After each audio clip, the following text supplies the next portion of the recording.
Queensland singer-songwriter Katelann Maree has released 4 singles in recent months, and the latest of them is Heaven Someday. She has done all of this while having a new baby and running a business, so there is a lot to talk to her about. Hello, Caitlin, how are you? Oh, how you going? I'm very well, thank you.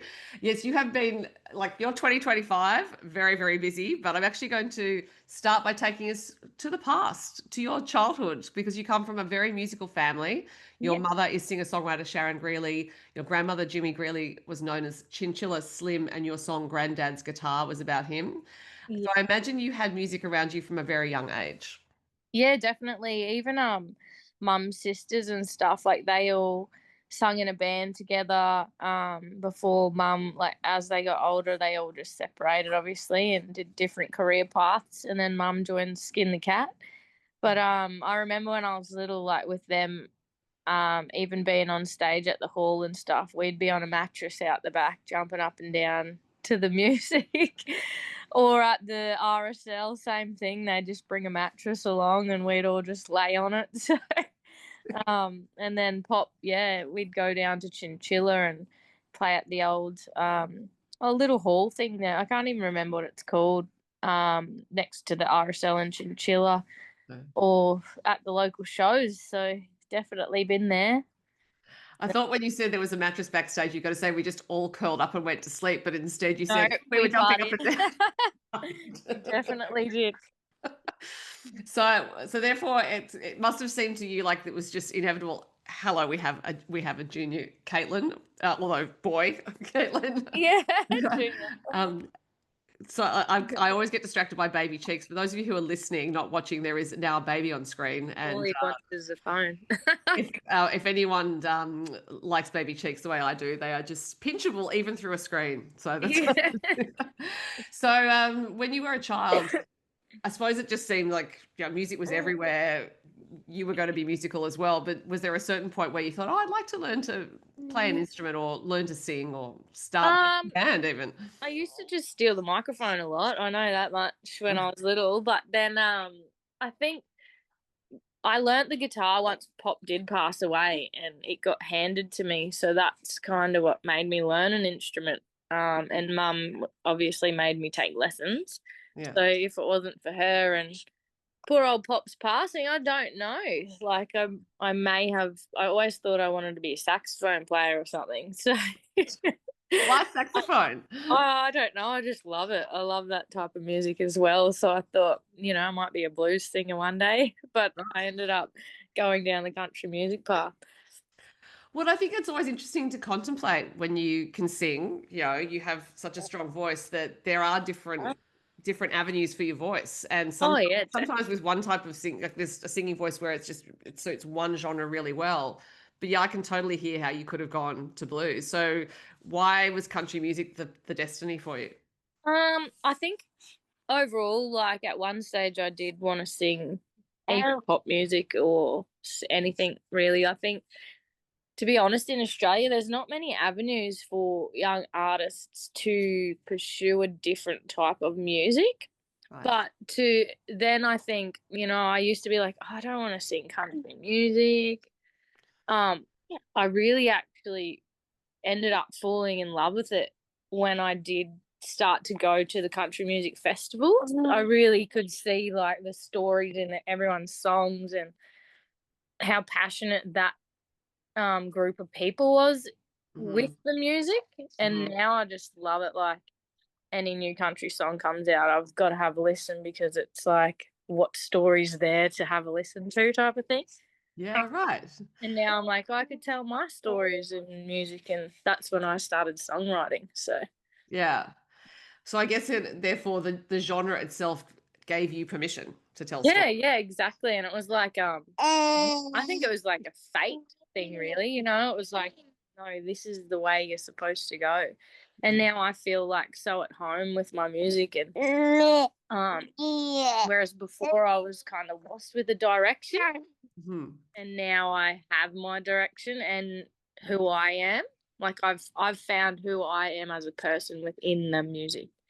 Mhm. And as a person as a whole, I think the music has helped me become who I am. So it's yeah. Which is wonderful. That's such a beautiful. a holistic way to look at it as well. It's not just, oh, I want to perform this music. It's actually, this is a part of my whole being. Yeah, I feel home within myself with what I'm doing now. So I think, I feel this is my purpose. Hmm. Whereas before I didn't feel it was a purpose. I just like to sing, if that makes sense. Yeah, absolutely. And I Yeah. think it's also, it says a lot about the value of creative expression and finding the right avenue for you. Because some people might try music, for example, I really want to be a singer, but that's actually not the path for them. They should be doing Yeah. something else. Whereas for you, obviously, at a certain point, you're like, yeah, like you can feel it. It's almost like you can Yeah, feel it you in can your feel body. it. And Yeah. now when I sing my songs on stage, I really feel that I'm able to tell the audience my stories because I do write everything from a personal point of Mhm. view. I don't have any songs that aren't. I have a couple written that I've never delivered out to the audiences, but you can relate to them still, but they're not me, if that makes sense. So I tend to deliver, I should say, me to the world. Yeah. Yeah. Well, and I could hear that from the time I first heard a single of yours. So you released the EP Different Kind of High in 2021. There were some single releases leading up to that. And I remember hearing in your voice that this vulnerability and this honesty, and it was not just in the lyrics, it was in the way you were singing them. So at the time I just thought that's that's actually a brave decision, I think, sometimes, especially when you're Yeah. just releasing music of your own, that Yeah. to say, well, this is who I am. So when you were putting those songs out initially, so around 2021, were you feeling like I'm about to expose myself, or was it trusting that feeling that it was right for you? Yeah, it was in a way. Like I was like, oh no, because I come from such a small town. People know who I am and they know a bit of my story, but not the full side of things. It was like very vulnerable. Hmm. But then and I also didn't want to hurt other people in the process. Hmm. But I think for me it was also about healing and following my purpose and direction. So I needed it to be said, Hmm. but said in a way that you know, nasty or anything like that. Yeah. And then I think after it got delivered and, people's take on it wasn't what I expected. It was Mm. um taken quite well, I think. Okay. And I didn't think they thought that was coming. So it was Right. the unknown territory, a little bit scary, but I'm glad I did it because it's also helped push me, further into my music and it's I just know like a lot of people when I sing that song in particular, especially at like festivals and stuff, I've had people come up to me, even fathers, and they're like, oh my daughter, went through the same thing. Hmm. I'm gonna show her your music and stuff like that. So it's like I feel like in a way I'm helping other people. Yeah. Mm. And I think it could also be before you release such personal material to the world, it does feel so scary. Like, what are people going to say? And then on the other side of it, you realize it's freeing. And so then Yeah, it that's becomes this right. interesting process of what else, what else can I share with people? Yeah, and that's like the last four songs. Because I wrote them all. It's like I was able to just forget about that side of things and Hmm. be like, I wonder how they're gonna take this song. Right. Um, and it was good to show a different side of me in a couple of the other songs that no one had seen before. Hmm. Especially my audiences, like that aren't from local town that wouldn't know me. Be Yeah. able to see that I'm not just a one direction type of person. I like everything in general and like I can sing rock music if I need to or so Yeah. it's just like I'm not just a softly spoken singer. So it was good to I think in Head Above Water that one was rocked out pretty good. Yeah, I did have a question about that because so we will move on to your new songs Yeah, sure. because they have been all quite different and they have all been out in the last few months. So it's been a very productive time. So you mentioned Head Above Water. It was musically different to your other songs, and the cover art as well is quite different. So Yeah. what's the story behind it? So that was written at a time like not long after a breakup and I started like kind of spiraling out of control really and I was like, "Oh no. you know, I could see myself losing a battle with, you know, drinking, and then I started to try and smoke again, which didn't work because it's just disgusting. And I'm like, I had that song, and I was like, I'm just struggling at the moment to keep my head above everything. I remember I said that to, I think it was my mom or someone, and then in my brain I was like, oh, that'd be a really good song. Right. So then when I wrote this song, you know, it was about all of that combined, and also, like, my teenage son was running amok. He's still running amok, but Right. he's settled down a bit now, so it was like everything was just crazy. Mhm. And that's where I felt at that point of time, like I was drowning in everything. So that's what that song was about. And even the smokes in the video were only prop smokes. They were like essential things you can burn for smelling in your house. So I was like, and Chris goes, "Are you smoking?" I'm like, "No, no." He goes, "I I don't love know." that you said I started to try to smoke again. Yeah, I know, and it just wasn't. I was like, "Oh, this is gross." So it was, yeah, it was an interesting, what would you say, 6 months, I think I took to go through a bit of that and out the other side, and that's why I'm so grateful for the music, because I was able to get that feeling out and really sit with it, Mhm. and understand what I was going through and write about it, and then, you know, now when I sing that, I was like, "Oh, yeah, I remember that for what it was." Yeah. Well, and also being able to recognize that you have that tool within you that's so valuable to think, okay, yes, this is happening, but I remember I can take this time, document it, get it out into a song, get Yeah. it out into the world.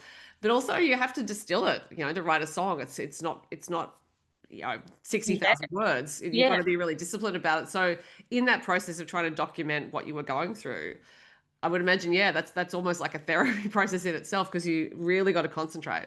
Uh, Yeah, it is, yep, on it. and, considering, it's funny you say that, because I initially wrote the main draft in about 5 minutes, so Oh, okay. it must have all just been in there subconsciously, Yeah. and then, when I went over it, I was like, "Oh, I can see what I'm feeling," Right. if that makes sense. It's Yeah. like, I don't know, sometimes I think it's just a gift where, um, a higher being, God, lets Mhm. it just pour out for what it is, and then you sit there and you go over it, and then, yeah, it's a good process. I think, yeah, I'm very lucky for music. I think it keeps me sane, keeps me, if with all life struggles and stuff I've had, I think it Yeah. keeps me on the right path, because I know in the end where I'm headed. Mm.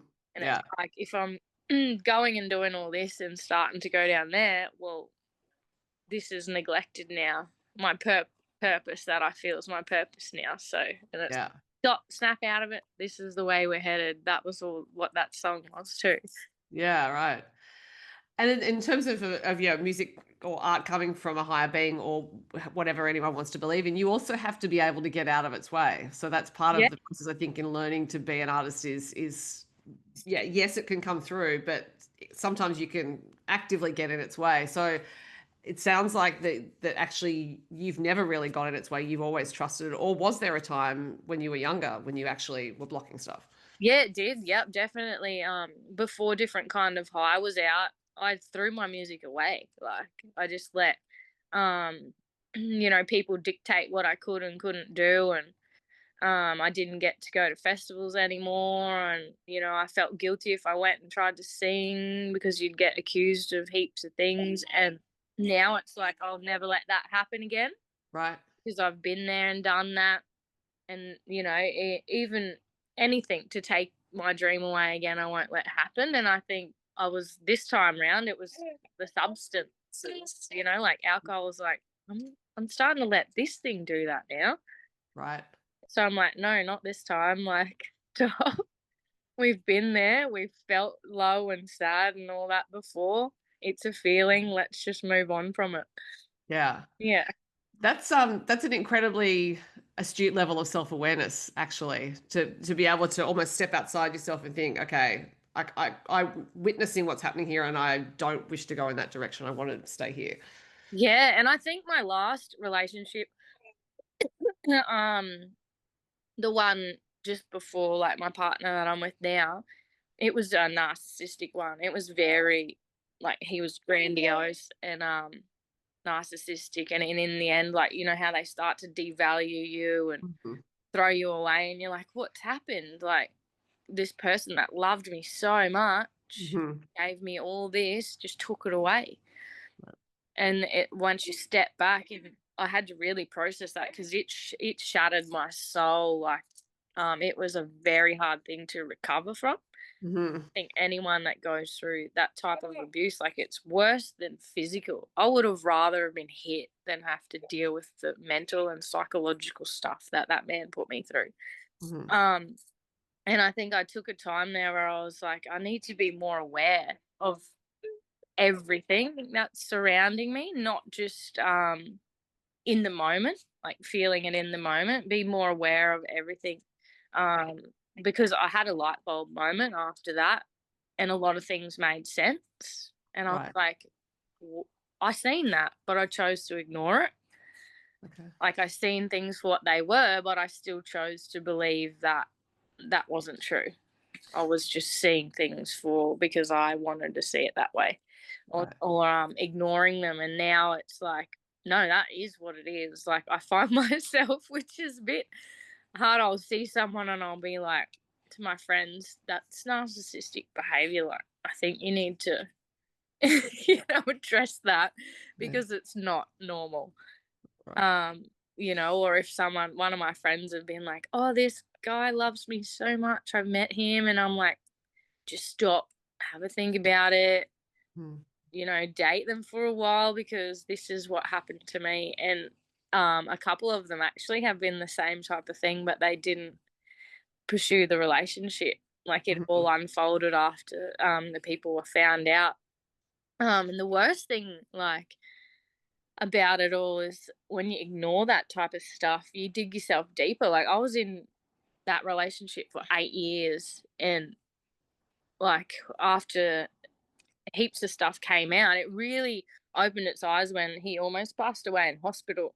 And his sister reached out to me online and was like, "I think you know my brother and blah blah blah," and everything he'd ever told me about his childhood was a lie.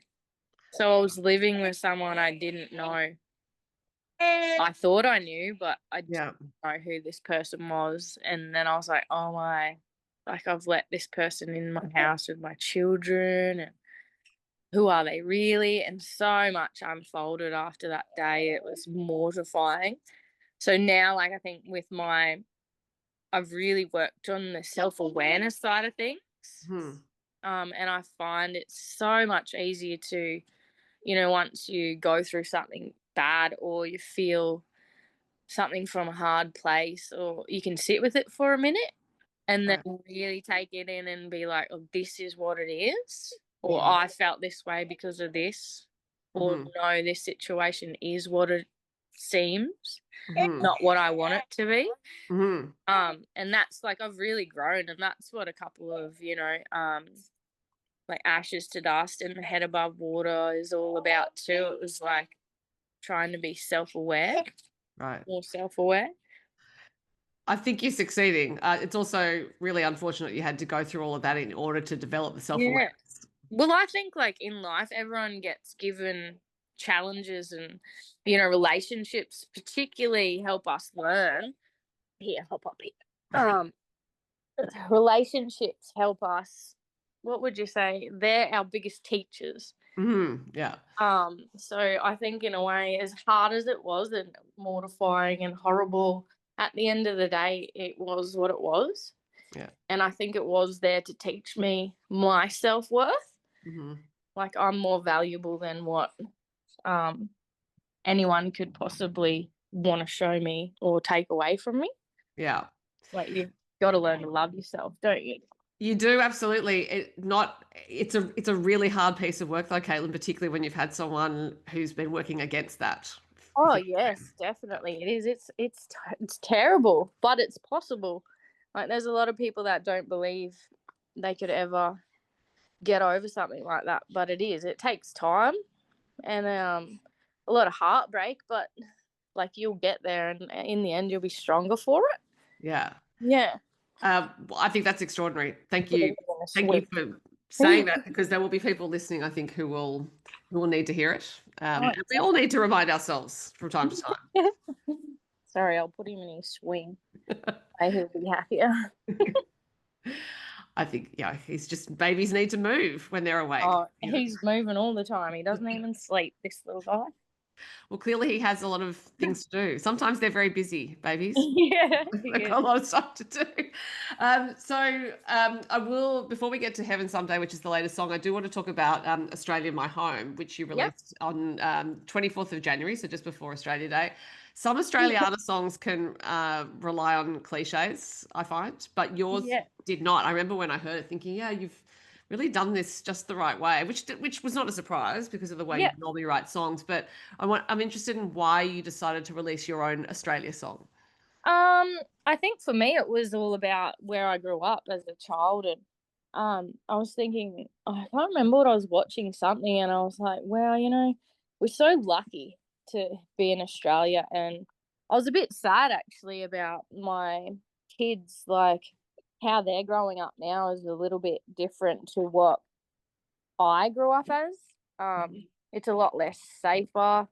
They don't get to, there's more social media and computers, and I Hmm. find it's what I did as a kid, where I'd just ride around all day and go to the pool and stuff like that. Like my daughter and son, they could do that to an extent, but nothing like I've had to or could have experienced as a kid. So I thought, what better way to remember how I grew up and depict it to people. It'd be nice to kind of go back to those simpler things in life where everyone looked out for everyone, and even just going for a walk and hearing the kookaburras. And so that was like another place for me.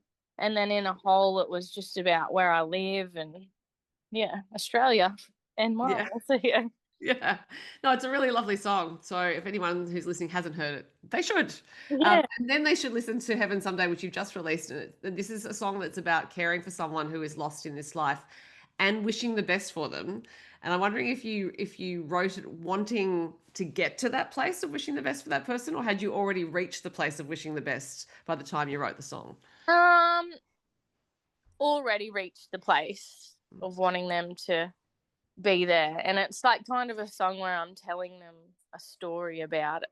Do you know what Hmm. I mean? Like, the devil's got a hold of you and it feels like a crime. Just little things like that. It's like, if they could only hear it and understand it for what it was. Hmm. Um, and I think when you find someone you love and they're on a wrong path, it's like, I know for me that's really hard to swallow, because I can see the potential in other people so much Right. that it's heartbreaking that they can't Hmm. see it. And it's like you're just going to destroy this life and what it is for yourself if you don't stop. Which is heartbreaking. And I only wish that more people could find and understand their souls a little bit more. Right. We're not just here living 9 to 5 or daily. We're a being, and we're living in a human body, having a human experience. Like enjoy it, even Hmm. though some things are so hard and soul wrenching. We're here to experience everything. Hmm. That's why we're humans. And yeah, that's kind of what that song was all about, and my belief in God and stuff like that. And I just wish more people can. I think I was sitting there one day and I was sad, and I was like, not just over the people I love, but the way the world is going is sad. But I think because like even Australia, my home, and how I grew up, I kind of wish some people had a simpler life and not Yeah. such a hard one when they were young. Yeah, so it's all about all that stuff as a whole. Yeah, and I think that's also when you are an artist whose channel is open, I guess, to other people's experiences, you can feel so much of that, which is Yeah, which is the joy of it, but it's also the challenge of it because you have to look after yourself as Yeah, well. that's right. Yeah, and sometimes you just have to stand back because everyone has their own lessons to learn um, in life, and they all have their own path. And it's like I think more people need to realize you can choose. You have choices. You don't have to go down this path and continue on it if it's not a good one. Like you can change and make a choice at any time in your life that can better it, and put you on the right path and help you find your purpose. But I think a lot more of that stuff needs to be taught in schools.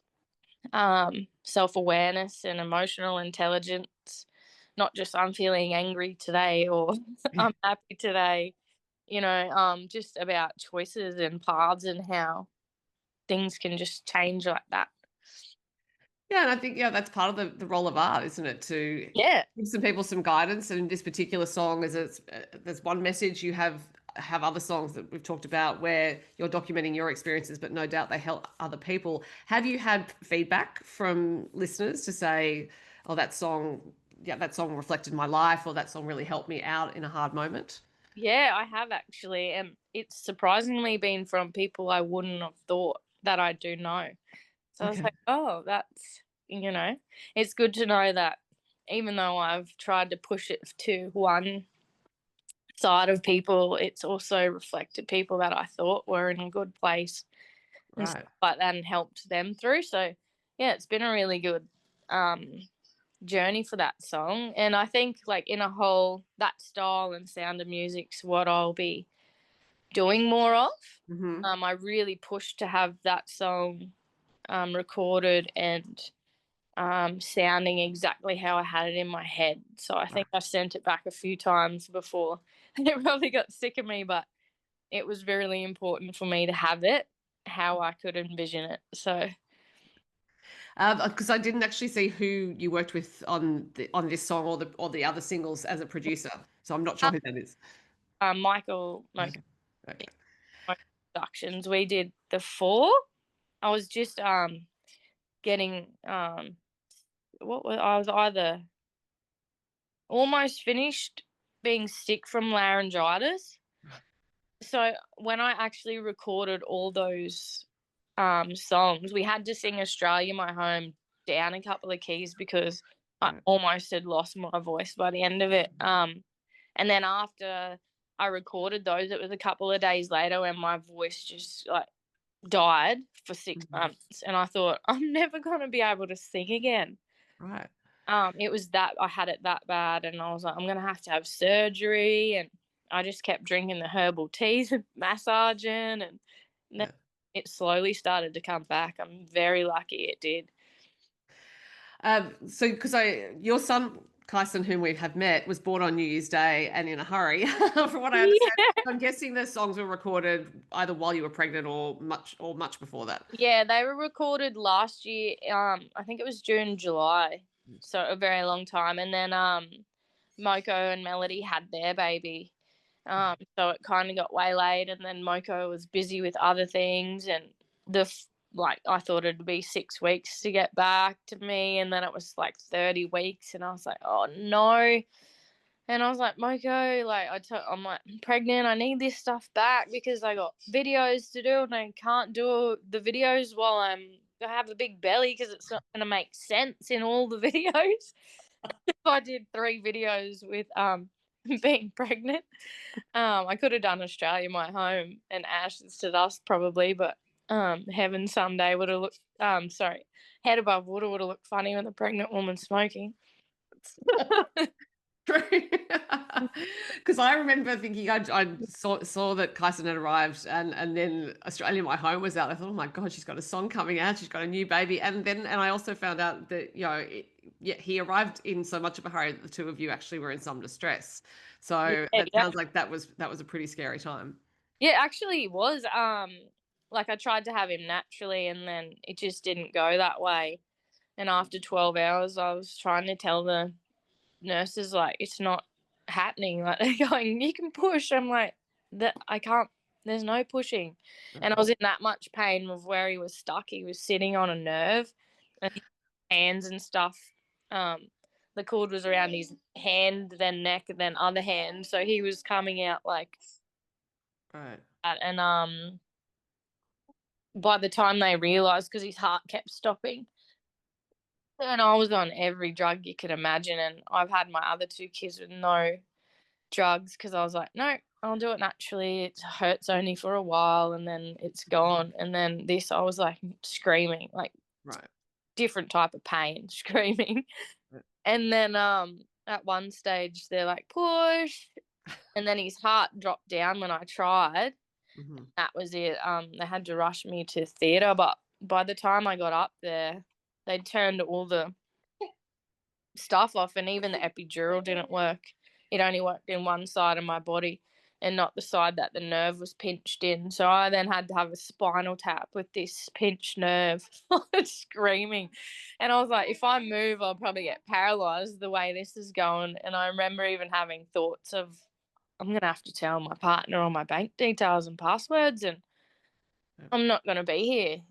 Like, because of my body, I could feel my body giving way. And at one stage, I said to Chris too, I actually said to her, remember I was in this place. I must have blacked out. And I was in this place, and it was like a big, tall tunnel, like cemented tunnel. And at the end of it was the brightest light. And all I remember was walking towards it going, oh, that's beautiful. And then I was like, stop. If you go through that door, you're not going to wake up. Like, wake up. You're having a baby. And then I sat up and I was looking around. Everyone's like, are you okay? I'm like, no. I'm like, you need to chop the baby out. Like, you need to take the baby out now. And then, yeah, so and then we're at theatre, and they spinal tapped me with no medicine. And that was the worst feeling I could imagine. And I feel sorry for the poor, like, trainee nurses that were on, because they would have experienced it all. Ugh. Right. But as soon as he was out, it was fine. But it was a very long recovery this time. I'm only That. starting now, like, to feel a bit better, and my stomach and all that still sore, would you believe? And he's almost 5 months old. I think because they ripped him out in such a hurry. It wasn't a normal C-section anyway. But yeah, so we've been in a bit of a war, but we've just been Mhm. chilling and pushing through and getting music done all at once. It's been a ride. And I said to my partner, oh, thank goodness the concert's over. Like, I've been looking forward to the release and getting all this out here, but I need a break. Like, it's been one hell of a ride since last year trying to get all this done for the grant and what the council gave me, which I'm very grateful for. But I'm like, nah, I'm going to do nothing for like the next month except go to this songwriting thing and then just chill out. Well, and you also have a business to run, as I mentioned at the top. I know Yeah. you, and so there's that going on as well. And she said the grant that you mentioned came from your local council and Yeah. was for the release of new music. But also when you were talking about still being in pain 5 months later, I think what you went through is a reminder that childbirth is violent. You know, it's Oh, violent on yeah. the mother's body. Yeah. I would have definitely loved to have one more just for him to have someone to grow up with, because my other kids are a little bit older. Yeah. But now I'm like, no way will I ever go through that again. Nah, because I woke up for 2 weeks screaming sometimes. I thought I was going to die, like the stress from it. Yeah. And I'm never again, especially not in that place. Like, Well, no. I find it extraordinary, actually, that even though those songs were recorded a while ago, that you've gone through with the releases. So it Yeah. wasn't just one song; it has been four of them. So clearly, you're someone who, well, as we've already discussed, you know how to assess yourself and what you need, but also I get the feeling that you're just someone who takes each day anew and doesn't actually think back to the past and think what's going to drag me backwards. I'm just going to move Yeah, forwards. keep pushing forwards, be a bit resilient. And I think it comes down to the fact that I'm a really big believer in you only get one life. Hmm. I don't like to sit still too long. I like to keep moving and keep learning and growing and try and get as much as I can in, because you're only here for a short time. Yeah. So, and also, so you said you're going to have a little break now, and but you are doing some songwriting. I know you were in the Gympie Muster Talent Search last year, so clearly you are ramping up with the music, even though you're going to have a little break, a justifiable break, because you need to recover. So you're looking ahead to writing and releasing some more songs in the not too distant future. A few that are unreleased that I'm singing while I'm on tour. So we're starting to book tour stuff for 2026 now. It was going to be 2025, but I've had to slow down just a little bit now because it's not an easy baby, let me tell you. He's not like my daughter and perfect, who slept and ate all day. This one cries all day, every day. But so 2026, we're just like booking things for now. Which while I'm on tour, I'll sing the songs that no one's heard before. So it'll be like a draw card, as if to say, if you haven't heard all of my music, add another little thing, then come and have a listen. And it'll be good because it's with the band. And we'll be doing kids workshops and what else do we have? Oh, yeah, a couple of festivals. So we've got Gladstone and Paint the Town Country on the coast. Right. I'll just do a solo there. And I think there's, Back to the Bush. I'm putting a music workshop in Miles in September. So I've got the songwriting in July. Is that the Song Muster? Yeah, the Song Muster. So it's 29th to the 4th. That's coming up next. And my daughter's coming this year too. She applied. She got in. She's really talented, actually. I'm hoping she starts to practice more because her talent exceeds mine and she just can't see it. I'm actually excited if she keeps pursuing it to see where it'll lead for her. Because she's phenomenal. The way she can write songs at her age, which I never could until I was, nearly 30. Right. Good as what she does. So it'll be good to see her little talent blossom and get to be a part of that on her first songwriting journey there soon. Yeah. And then I think we have, August is Paint the Town. September is Back to the Bush music workshop. And then October's Gladstone. And after that, we'll just wait to January, kick off and go to Tamworth and play at a few places and do the tour. I'm even considering doing Star Maker this year. I think I'm ready, which is exciting. I would concur with that assessment. I think you're ready to.